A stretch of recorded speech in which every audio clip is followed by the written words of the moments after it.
How can I increase sales performance? Here are 2 or 3 tips that can make an immediate difference.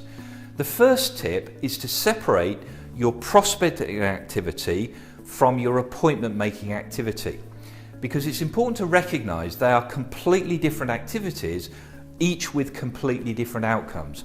Prospecting activity is finding information, it's establishing who to call, it's preparing for making appointments.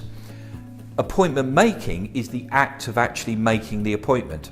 So by separating them, you end up spending far more time in the act of making the appointment, and you're not kidding yourself or your company about the time that you're spending making appointments, because the two are completely different. The next tip is to book an appointment to make an appointment. First of all, this creates far better discipline where we're putting aside a set amount of time to do a particular activity. The second thing is that by putting aside a block of time to do it, we're far more likely to get into the groove of saying the right things and doing the right things to make sure that we get those appointments booked. It also means that we're not making excuses, because it's the hardest part of the job usually, getting appointments in the diary, and sometimes we can find there's other things that we get distracted by, let's be generous and say, rather than avoid doing them. So book an appointment to make appointments, decide when the best time of the day is.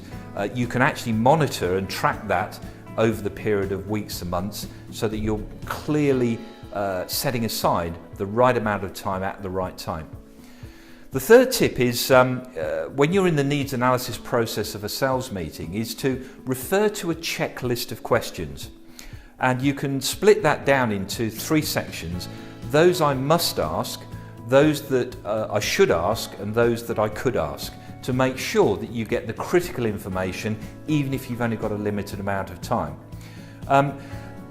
It's a very professional way of conducting yourself in that meeting, by saying to the client or the prospect, in preparation I've got a few questions I've prepared, do you mind if I just run through them? And it's perfectly acceptable to do that. It also makes sure that you don't miss anything out.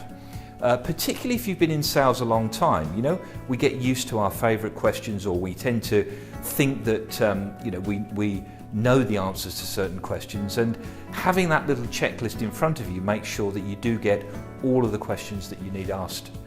So if you'd like some more tips on sales development, or would like to explore how you can improve sales, have a look at the Auricas webpage, and in particular the page on sales development.